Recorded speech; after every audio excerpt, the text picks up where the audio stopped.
Hello everyone! The Magic Treehouse book I have today is book number 21, Civil War on Sunday. So I will start by reading the prologue. One summer day in Frog Creek, Pennsylvania, a mysterious treehouse appeared in the woods. 8-year-old Jack and his 7-year-old sister Annie climbed into the treehouse. They found that it was filled with books. Jack and Annie soon discovered that the treehouse was magic. It could take them to the places in the books. All they had to do was point to a picture and wish to go there. Along the way, Jack and Annie discovered that the treehouse belongs to Morgan Le Fay. Morgan is a magical librarian of Camelot, the long-ago kingdom of King Arthur. She travels through time and space gathering books. In Magic Treehouse books number 5 through 8, Jack and Annie help free Morgan from a spell. In books 9 through 12, they solved 4 ancient riddles and became master librarians. In Magic Treehouse books number 13 through 16, Jack and Annie had to save 4 ancient stories from being lost forever. In Magic Treehouse books 17 through 20, Jack and Annie freed a mysterious little dog from a magic spell.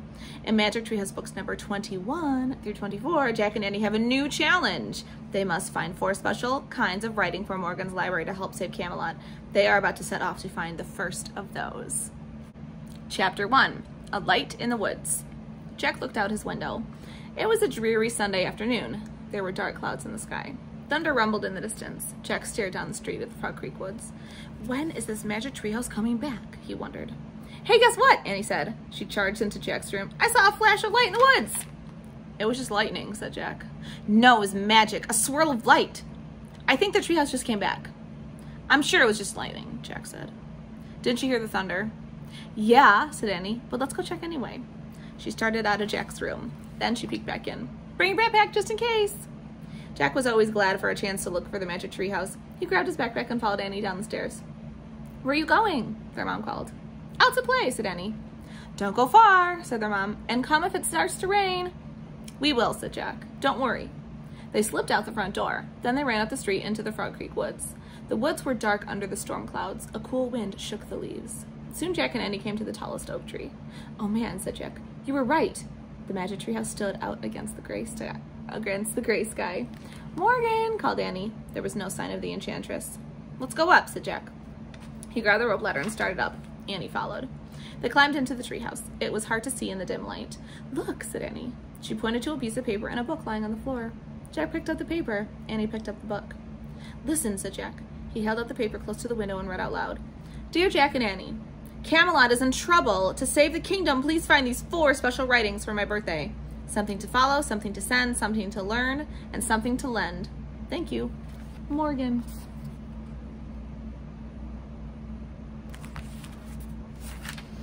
Camelot is in trouble, said Jack. What does that mean?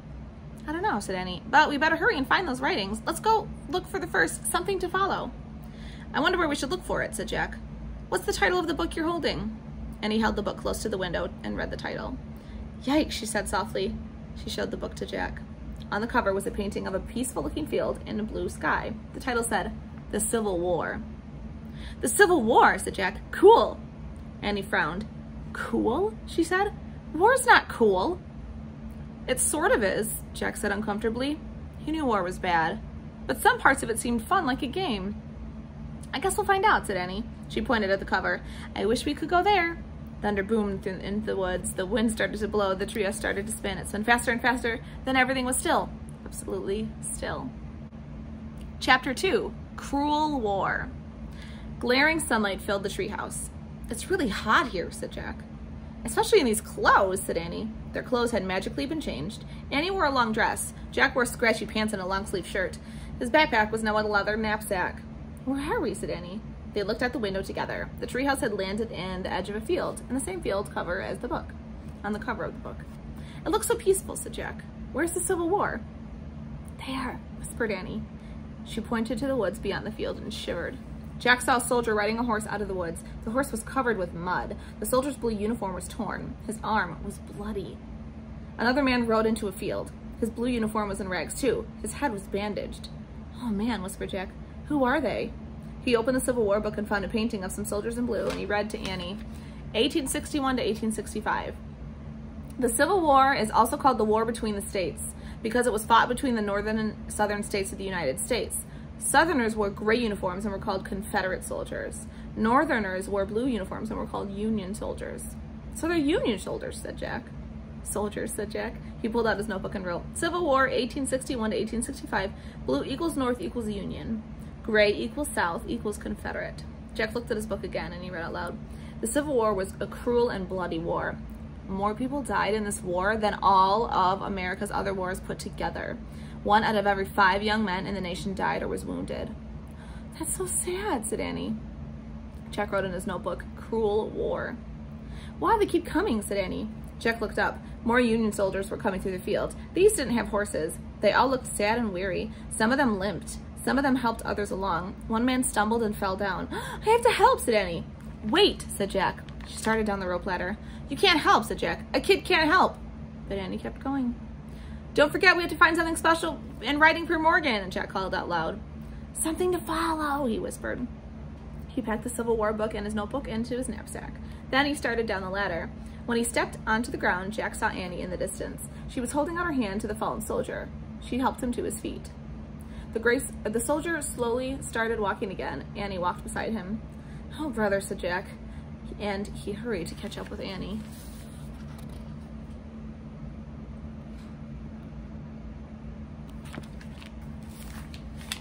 The sun was scorching hot as Jack ran through the dry field.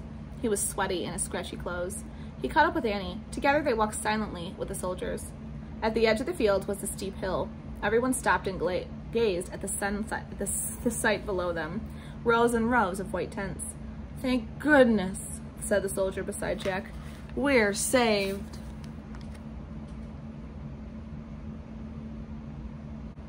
Chapter 3, Field Hospital. Jack and Annie walked with the soldiers into the camp.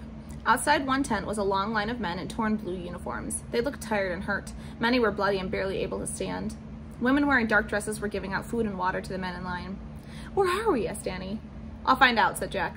He pulled out their book and found a picture of the campsite, and he read, During the Civil War, field hospitals were set up quickly near battlefields to treat wounded soldiers. Soldiers stayed in the field hospitals for a short time before going back to fight, or moving to a larger hospital, or being sent home. This field hospital in Virginia took care of over 400 patients. That's a lot, said Annie. It sure is, said Jack. He pulled out his notebook and wrote, Field hospital, set up near a battlefield. Jack read aloud again from the book. More than 3,000 women helped out as nurses during the Civil War. Nursing was the job for women in America. Before the war, only men had been nurses. Wow, said Annie. Maybe we can be nurses. Forget it, said Jack. Kids can't be nurses. Jack wanted to find the special writing for Morgan and go home. The sad scene at the field hospital was making him feel sick. I'll just ask, said Annie. She headed over to a nurse cooking over a campfire. Annie, we've got a mission, said Jack. But Annie kept going. Jack heaved a sigh. He tucked his notebook and the Civil War book under his arm and he followed her. Waves of heat rose from a small cooking fire. The young nurse was heating a pot of coffee. Flies buzzed everywhere. Hello, said Annie. The nurse barely smiled at them. Her face was red and beaded with sweat. Her eyes looked terribly tired. Where are you from? She asked. Frog Creek, said Annie. We'd like to volunteer as nurses. The young woman didn't seem at all surprised. We could certainly use some help, she said, sighing. Some of us have not slept for days. Why not? Said Jack. The wounded are coming here from a battle near Richmond, said the nurse. More and more keep coming. It never seems to end. Just tell us what to do, said Annie. While we feed the new patients, you can go to the first 2 tents, the young nurse said, and give the other soldiers their noon meal.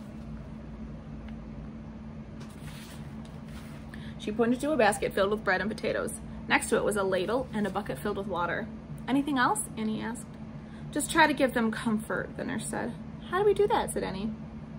I don't have time to show you, the nurse said, but here's a list of things that can help. She pulled out a piece of paper from her apron pocket and handed it to Annie. Annie read the list to Jack. Be cheerful, lessen sorrow and give hope. Be brave, put aside your own feelings, don't give up. Follow that list, said the nurse, and you can't go wrong.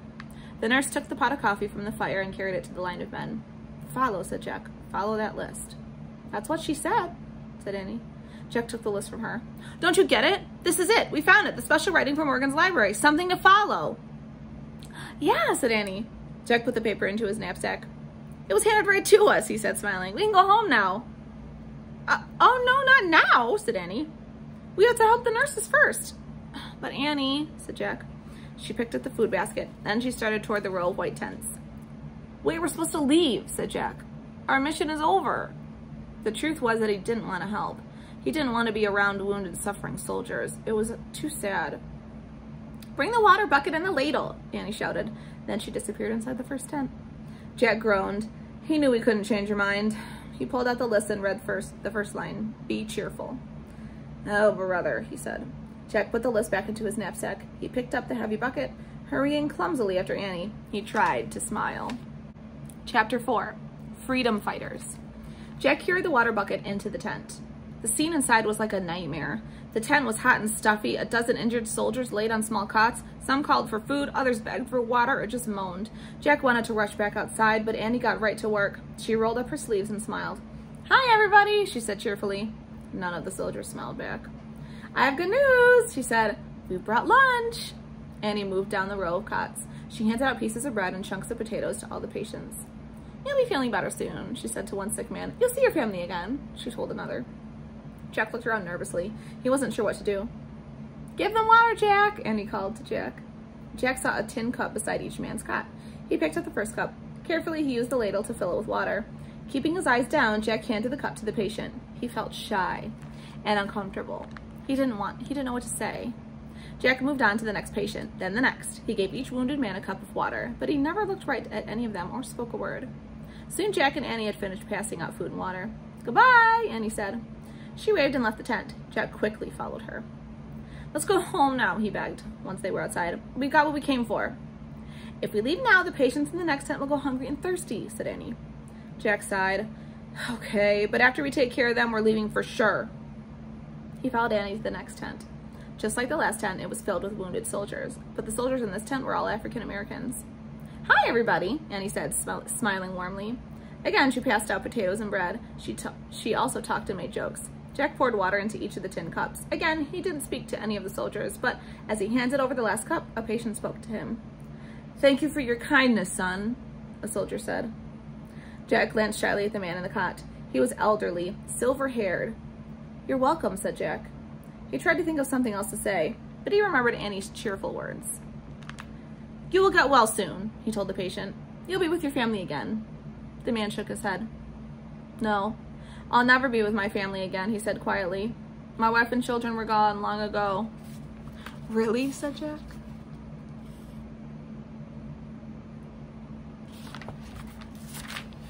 "Yes," said the man. "We were slaves." "You were a slave?" said Jack. "All of us in this tent were once slaves," said the man. "We ran away from our owners in the South to fight, to end slavery, to fight for freedom for our people. I ran barefoot for over 30 miles to tell the Union soldiers that the Confederates were going to attack." The man fell silent. "You're a brave, very brave freedom fighter," said Jack. "Thank you, son." The man closed his eyes. Jack wanted to know more about slavery, but he didn't want to bother the weary patient. He took out the Civil War book. He found a picture of an African American standing on a platform. The men, the women, and the children had chains on their hands and feet. Jack read, "In the 1800s, the United States was divided over the issue of slavery. The North wanted the country to end all slavery, but the South wanted to keep slaves because more than 4 million African American slaves worked on the huge plantation fields in there. This disagreement between the North and the South led to the Civil War." Jack looked down at the man's face. He looked very weary. Jack pulled the nurse's list of rules from his knapsack. "Lessen sorrow and give hope," he read. Jack put the list away. He leaned close to the man and spoke in a swift voice. "One day, your great-great-grandchildren will be doctors and lawyers," he said. The man opened his eyes. Jack went on. "They'll help run the government and schools. They'll be senators and generals and teachers and principals." The man stared into Jack's eyes. "Can you see the future, son?" he asked. Jack nodded. "In a way." The man smiled a beautiful smile. "Thank you, son," he said. Then he closed his eyes again. "Good luck," whispered Jack. He hoped the brave man would live to enjoy freedom. "Ready to go home now, Jack?" asked Annie. She finished passing out all the food. Jack nodded. As he and Annie stepped out of the tent, they heard someone shout, "She's back!" A horse-drawn wagon was barreling into the camp. "Who's back?" said Annie.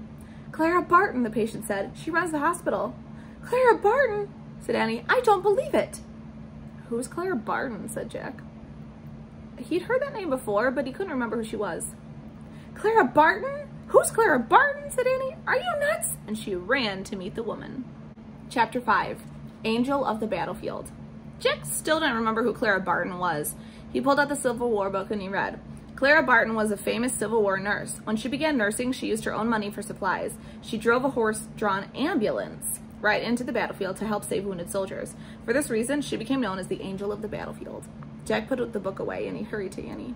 He looked down at the woman sitting in the driver's seat of the wagon. She doesn't look like an angel, Jack thought. The woman was very small. She had a plain, serious face and dark hair pulled back into a bun. She wore a long black skirt and black jacket. In the back of her wagon were more wounded soldiers in torn, bloody uniforms. They moaned and cried out. Nurses, both men and women, were putting the wounded soldiers on stretchers. Clara Barton wiped her forehead. She looked hot and tired. "Can we help you, Miss Barton?" Annie said. "Who are you?" said Clara Barton. "Jack and Annie," said Annie. "We're volunteer nurses. What can we do, Miss Barton?" Miss Barton smiled. "First," she said, "you can call me Clara. Second, would you ride with me back toward the battlefield? There are more wounded soldiers waiting to be picked up." "Sure," said Annie. Jack didn't answer. After seeing all the suffering men in the wagon, he was afraid to get closer to the battlefield. "And you?" Clara asked Jack. Her dark, serious eyes looked right into his. Jack didn't want to admit he was afraid. "Sure, no problem," he said. "Very good," said Clara. "Let's go." Jack and Annie climbed up into the driver's seat next to her.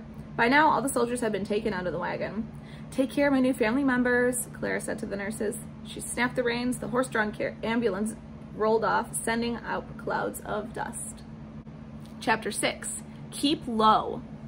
The wagon jerked and swayed as it bumped over the dry ground. Jack felt as though he were frying in the hot sunlight. Dust from the road filled his throat and eyes.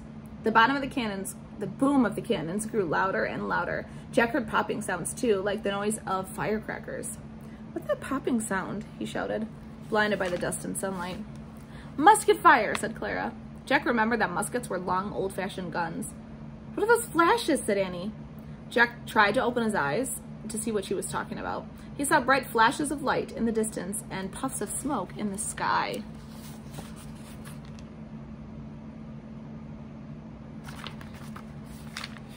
"Cannon shells exploding," said Clara Barton.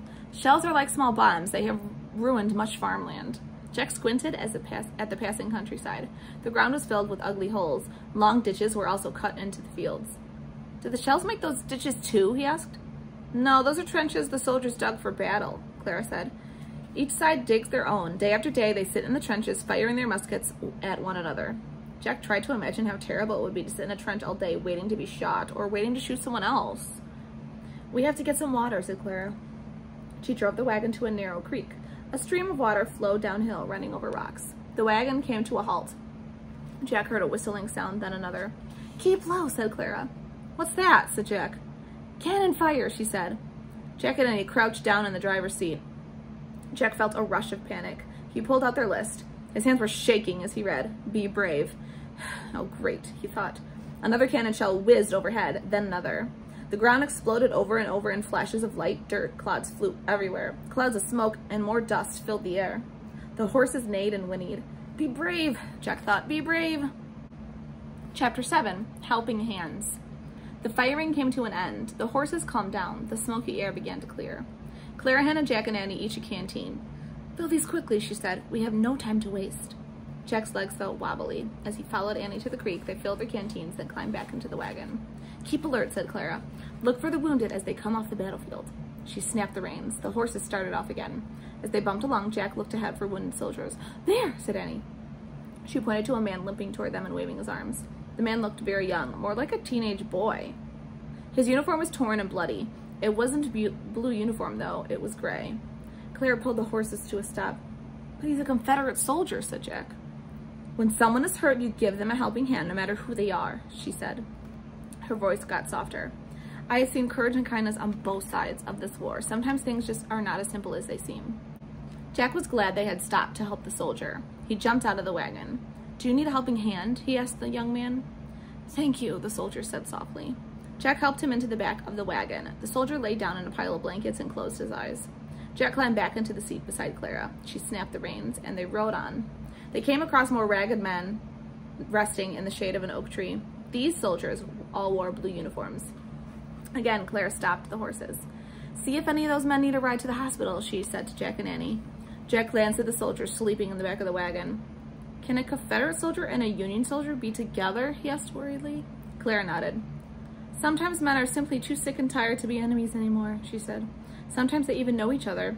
Many families and friendships have been torn apart by this war. Let's go, said Annie, hopping onto the wagon. Jack followed her. They carried their canteens to the men under the oak tree. Hi, said Annie. Does anyone need to go to the hospital? Only John, our drummer boy, the soldier said. He's suffering from heat stroke, but we need more water, miss. Jack saw a young boy lying on the ground. His eyes were closed. Oh, Jack, whispered Annie. He looks just like you. The boy did look a lot like Jack, just a few years older. We better get him to Clara's ambulance right away, said Annie. She handed her canteen to one of the tired soldiers. Another soldier lifted the drummer boy to his feet. The boy opened his eyes and mumbled a few words. He tried to walk, but he swayed as if he were about to faint.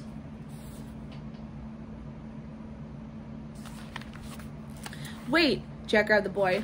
We'll give you a helping hand, he said. The drummer boy put his arms around Jack and Annie's shoulders.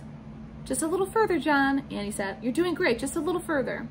The drummer boy moved as if he were walking in his sleep. His head hung down, his feet shuffled in the dust. Take good care of him, one of the men called. We can't do without him. Chapter 8, Brothers. Clara Barton had turned the wagon around. She helped Jack and Annie lift the drummer boy into the back. The soldier said he had heat stroke, Annie told Clara. His name is John. The boy laid down next to the sleeping Confederate soldier. He does have heat stroke, Clara said. The other boy also has a high fever. We must get them to the hospital at once. Can you two stay in the back of the wagon and do as I tell you? Sure, they said. Clara dampened the 2 clean cloths with water from Jack's canteen.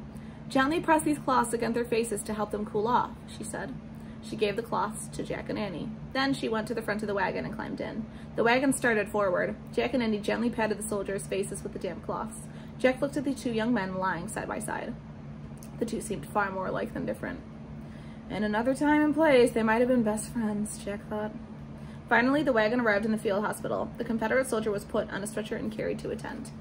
The 2 soldiers were wearing bandages, put the drummer boy on a stretcher.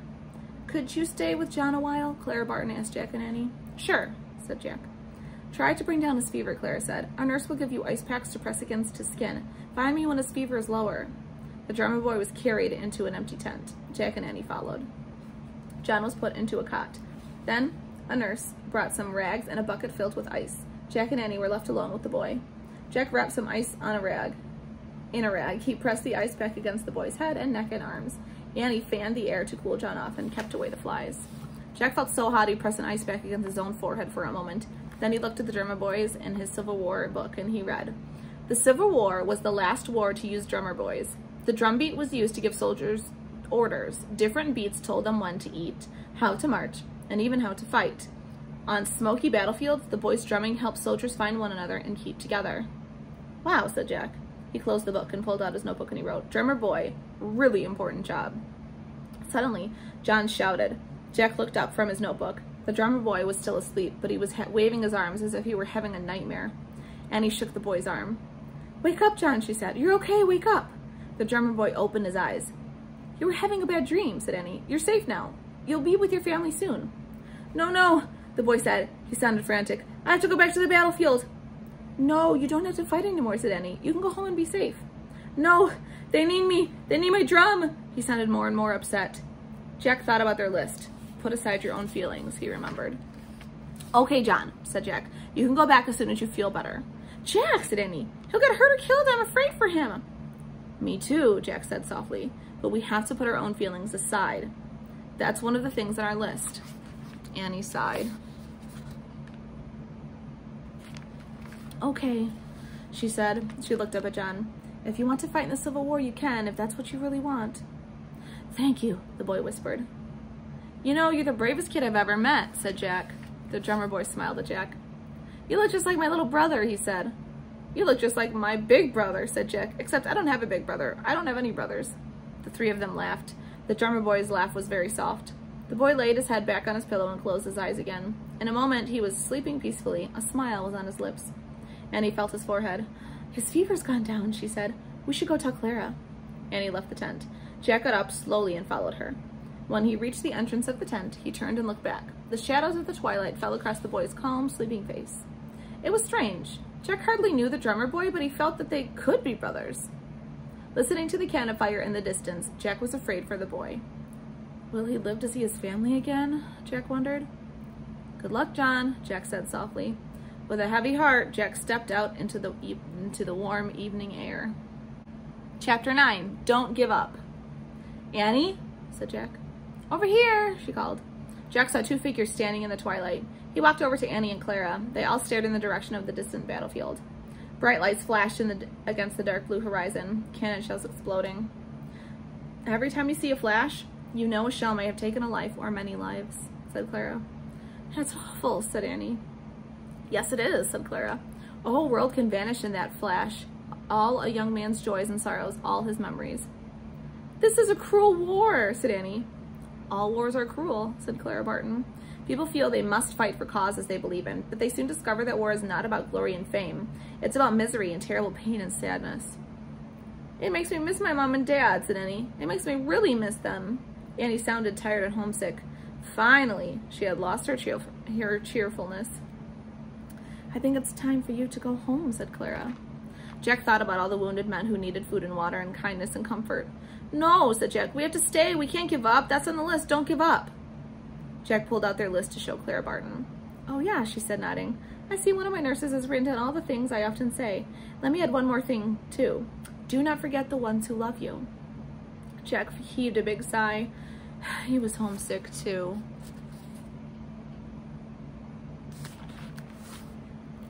Can we keep the list? He asked. Of course, said Clara. You don't have to work in a hospital to follow my words. They work in all life, no matter where you go. Thanks, said Jack. My thanks to both of you, said Clara Barton. You were great helpers. You were great teachers, said Annie. Goodbye, said Clara Barton. Be very careful going home. We will, said Jack and Annie. Bye. The sun was setting as they walked out of the camp. The boom of cannon sounded in the distance. Soldiers sang a song around a campfire. We're tenting tonight on the old campground. Give us a song to cheer our weary hearts, a song of home and friends we love so dear. Jack and Annie walked through the darkening fields. By the time they reached the woods, the stars were out. They climbed up the rope ladder to the treehouse. Annie grabbed the Pennsylvania book. Wait, said Jack. He looked out the window. He couldn't see anything below, but the soldier's song still carried through the warm, starry night. Many are the hearts that are weary tonight, wishing for the war to cease. As Jack listened, he thought of Clara Barton, the elderly slave, the young Confederate soldier, and John, the drummer boy. War is not a game, Jack said softly. It is definitely not a game. Many are the hearts looking for the right to see the dawn of peace. The song ended. The cannon fire stopped. The night was quiet, except for the croaking of frogs. Ready? Annie said. Ready, said Jack. I really wish we could go home, Annie said, pointing to the picture of the Frog Creek woods. The wind started to blow. The treehouse started to spin. It spun faster and faster. Then everything was still. Absolutely still. Chapter 10. Home, Sweet Home. There was a booming in the distance. Jack opened his eyes and caught his breath. Is that cannon fire? He wondered. Are we still back in the Civil War? We're home, said Annie. Home, sweet home. Oh, man, Jack whispered. They were home. They were back in the Frog Creek woods. They were wearing their own comfortable clothes again. The cannon fire was really only thunder. At that moment, Jack loved the thunder. Raindrops tapped against the treehouse. We better hurry, said Jack. Wait, leave the list in the treehouse, said Annie. It's the first special thing for Morgan's library, something to follow. Jack took the list of Clara Barton's rules out of his pack. He put it on the floor next to Morgan's letter. I wonder how that list will help save Camelot. I don't know, said Annie. But you know what's weird about getting that list? I think we couldn't just have taken it home when we first got it. We had to live it first. Jack nodded. Annie was completely right, he thought. He picked up his backpack. Wait, I see another note, said Annie. She picked up the piece of paper on the treehouse floor. It was written, come back on Wednesday. Oh, I guess that's when Morgan wants us to look for the next special writing, said Annie. That's in 3 days, said Jack. Let's go home and rest. He started down the rope ladder and Annie followed. When they stepped onto the ground, the rain began to pour. Run, said Jack. They ran through the Frog Creek woods, then down their street. They ran into their porch and dashed into their dry, cozy house. They found their parents reading in the living room. Dad, Mom, cried Annie. We're so glad to see you. Well, we're glad to see you too, said their dad, sounding a little bit puzzled. Go put on dry clothes, said their mom. Jack and Annie started up to their rooms. Halfway up the stairs, Jack stopped. Oh, I have a question, he called to his parents. Did any of our family fight in the Civil War? Their dad looked surprised. Yeah, he said. One of your great-great-great-grandfathers was a drummer boy. Oh, man, Jack whispered. What was his name, Dad? Said Annie. John, their dad said. Jack and Annie gasped. And what happened to John? Jack asked. Was he hurt after the war or in the war? No, he grew up to be a school teacher, their mom said. He had 5 children. Jack and Annie whooped with joy. That's great news, said Annie. Oh, really, really great news, said Jack. Thanks for telling us. Sure, said their dad as he smiled through, and he looked puzzled again. As Jack hurried up to his room, some words from the Civil War rang through his mind. Give us a song to cheer our weary hearts, sing a song of home. And that is the end of Magic Tree House, book number 21, Civil War on Sunday. Thank you for reading with me, and I'll see you later. Bye.